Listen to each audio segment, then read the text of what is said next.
السلام علیکم، کیسے ہیں سب؟ امید کرتی ہوں سب خیریت سے ہوں گے، ٹھیک ٹھاک ہوں گے، اور علامت جزم کو بھی پڑھ رہے ہوں گے، علامت تشدید کو بھی پڑھ رہے ہوں گے، اور مجھے لازم بتائیے گا کہ علامت تشدید اور جزم آپ کو سمجھ میں آ گئی۔ آج ہم اپنا قاعدہ نمبر 2 کا موضوع نمبر 5 علامت مد پڑھیں گے۔ علامت مد، علامت مد، اس علامت کو علامت مد کہتے ہیں جب یہ علامت بڑی آوازوں، بڑی آواز آ، بڑی آواز ای اور بڑی آواز او میں سے کسی کے اوپر آئے تو اس صورت میں اس حروف کو معمول سے زیادہ کھینچ کر پڑھنا ہوگا۔ آپ نے بڑی آواز آ پڑھی نا، بڑی آواز آ کو ہم نے تھوڑا سا کھینچا، جیسے کہ آ، ای، او، لیکن علامت مد کو اس سے تھوڑا زیادہ کھینچیں گے۔ سمجھے آپ 3 الف کے برابر علامت مد کو کھینچیں، ٹھیک ہے؟ اور کیسے پڑھنا ہے اسے یہ میں آپ کو بتاتی ہوں۔ چلے ہم پڑھنا شروع کرتے ہیں۔ بسم اللہ الرحمن الرحیم۔ یہ دیکھیں، یہ بڑی آواز اور بڑی آواز کے ساتھ علامت مد دونوں لکھا ہوا ہے۔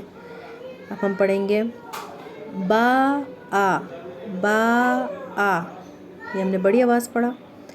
اب ہم آگے والے کو پڑھیں گے با آ، آپ 3 الف کے برابر کھینچیں اسے، با آ، شا آ، شا آ، شا آ، سی آ، سی آ، سی آ،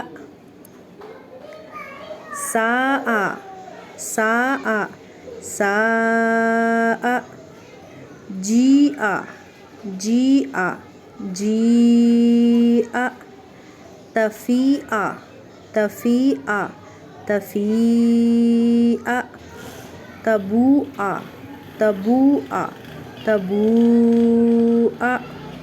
ایسے ہم نے اسے پڑھنا ہے۔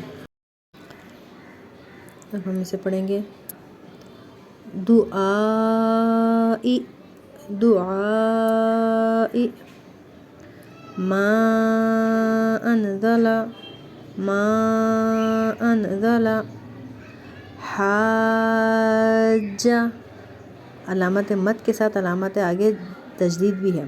ہم علامت مد جس حروف پر ہے اسے کھینچتے ہوئے ساتھ میں جیم سے بھی ملانا ہے ہمیں۔ حاج، حاج، لا اعبد، لا اعبد، 3 الف کے برابر آپ کھینچیں، آپ کو اندازہ ہو جائے گا کتنا کھینچنا ہے اسے۔ فی اموالہم، فی اموالہم، یشاء،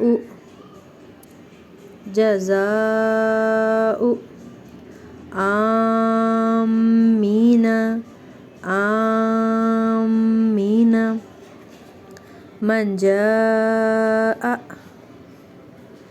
للفقراء،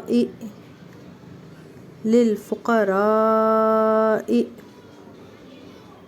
انی اخاف، انی اخاف، ماءہا، ماءہا۔ آپ انہیں لازمی پڑھیے گا۔ امید کرتی ہوں آپ اچھے سے انہیں سمجھ گئے ہوں گے۔ آپ پڑھیں اور جو بھی چیز سمجھ میں نہیں آتی آپ لازمی مجھ سے پوچھیں، میں انشاءاللہ آپ کو اور آسان طریقے سے سمجھا دوں گی۔ تو آپ سب اپنا خیال رکھیے گا اور بہت سارے دعاؤں میں یاد رکھیے گا۔ اللہ حافظ۔